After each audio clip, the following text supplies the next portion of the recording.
What's going on, guys? Welcome back. And today I'm going to be bringing you another quick little LEGO set review, which I actually haven't done since I got the Balrog Book Nook last year, because I went on a little shopping spree recently and picked up the new Spider-Man 3 set, Spider-Man vs. Sandman and Venom, the only LEGO set to have ever been made based on that film. To be honest, what I really wanted was the new Speed Champions DeLorean, or Back to the Future Time Machine set, but I wasn't smart enough to pre-order it, and now I have to wait for it to be in stock again anywhere on planet Earth. I mean, seriously, it's sold out everywhere. Kaput! We can't find it. So this set was my consolation prize. In addition to that, my sister also got me the Happy Plants set from the Botanicals line for Christmas, which I haven't reviewed yet either. So we're gonna double up and do a little combo review. Let's get started with our little Happy Plants, shall we? Now, kicking things off with these fun little guys, I really like the brick-built design of these small little characters. I believe I even said in my 2025 Christmas haul, they look like something out of Adventure Time, which is not an insult, quite the opposite. I actually think it's an adorable design. I love how smooth it is with all the tiling and these macaroni pieces for the arms, which can be adjusted, of course, these little stubby feet and the adorable simplistic smiley face.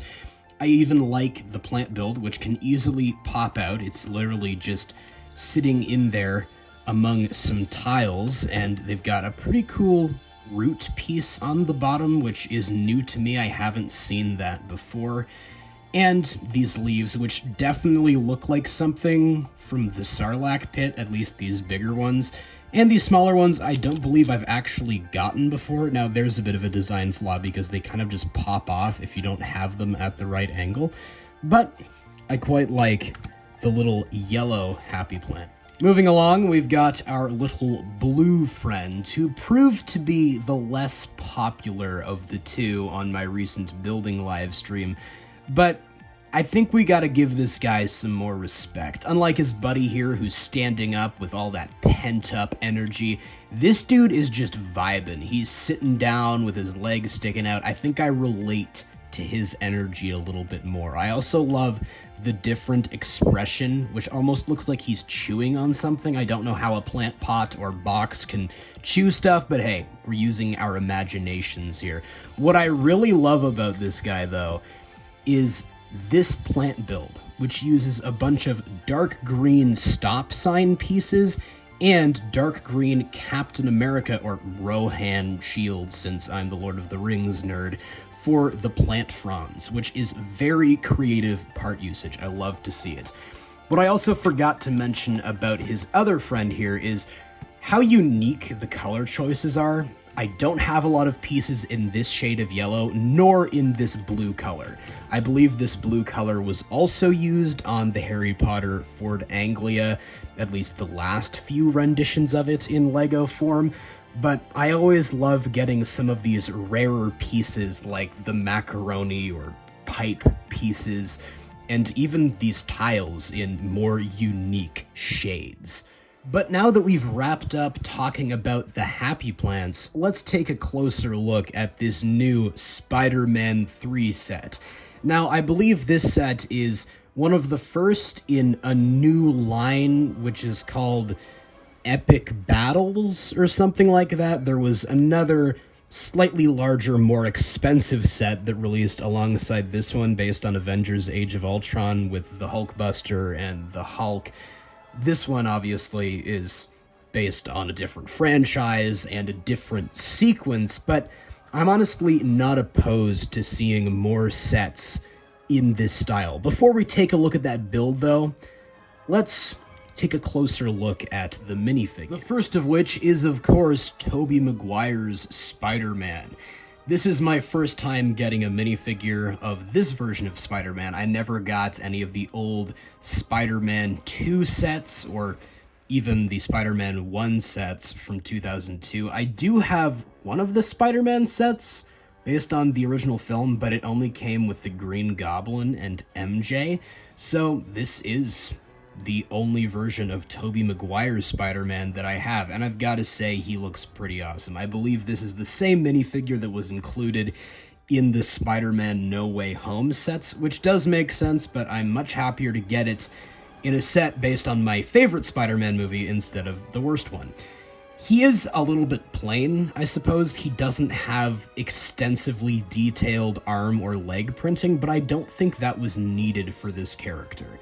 I love the torso and head printing, which is very accurate for this interpretation of the character, and I'm sure that those dark blue and red dual molded legs will prove to be very useful for various different characters, including Superman, possibly? And our next minifigure is the now infamous Topher Grace version of Venom, the first time we're ever getting this version of the character in Lego form. And I think they did a great job capturing him here with the torso and face printing.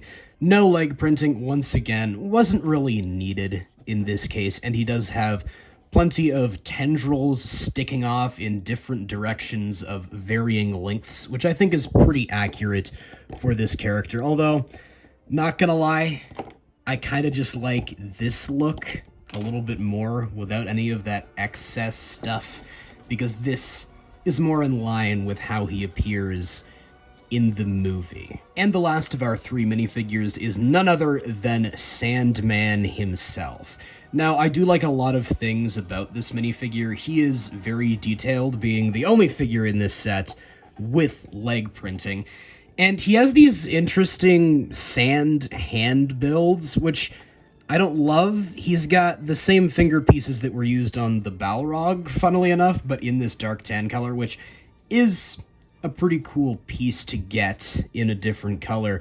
But what I really don't like are these, like, shocker gauntlets used as the base for the hands, because they have wires sticking out of them, and I don't think that a mechanical design really fits, considering that he's Sandman. You know, he's made out of sand, a natural material, not something mechanical.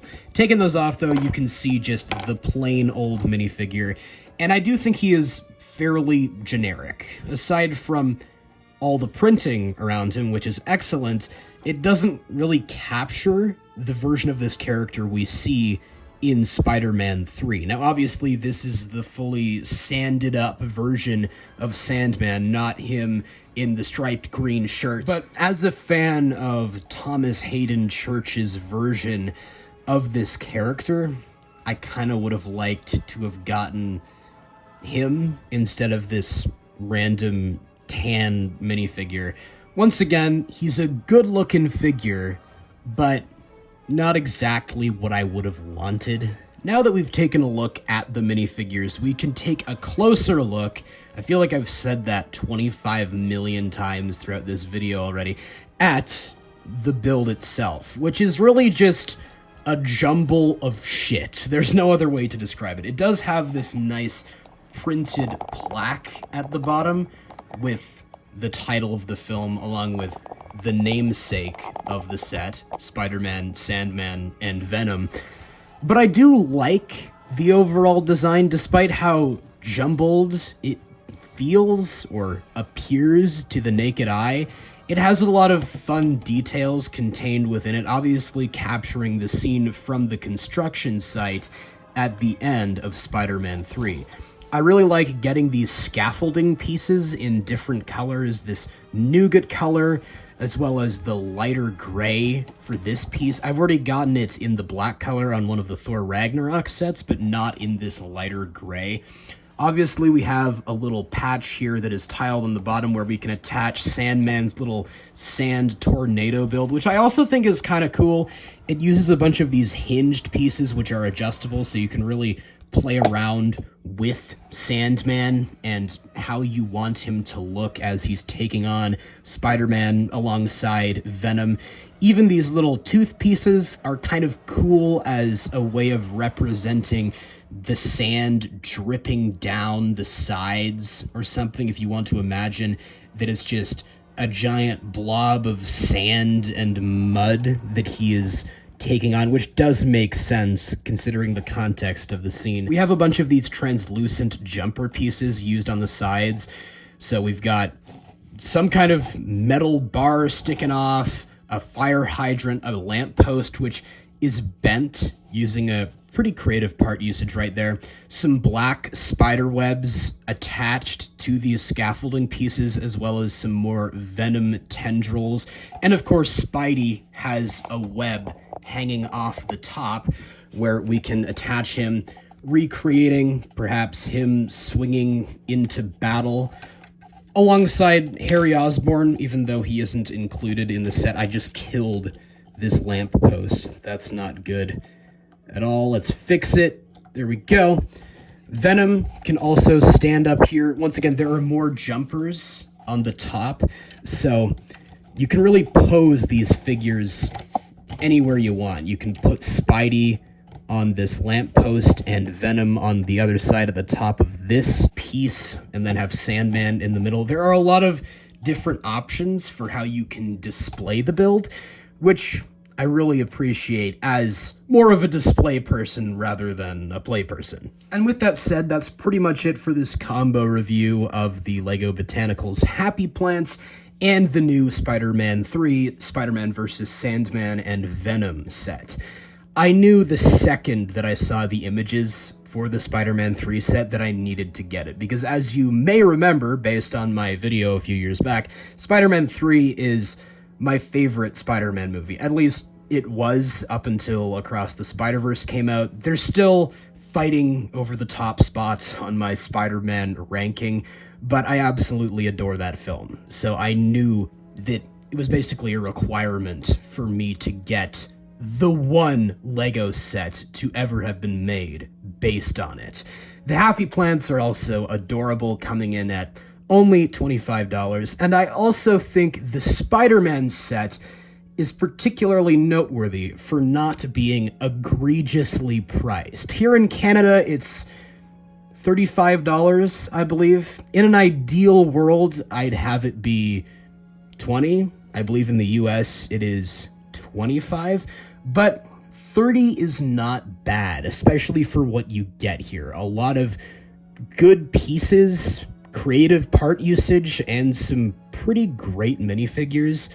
I'd say it's actually worth the price, and I'd recommend that any Spider-Man fan pick it up. But you guys let me know. What are your thoughts on these two sets? Do you agree with any of my takes? Do you disagree with any of them? Just whatever your thoughts are, please let me know them all in the comments below. And of course, as always, I hope you guys have a great day. Take care.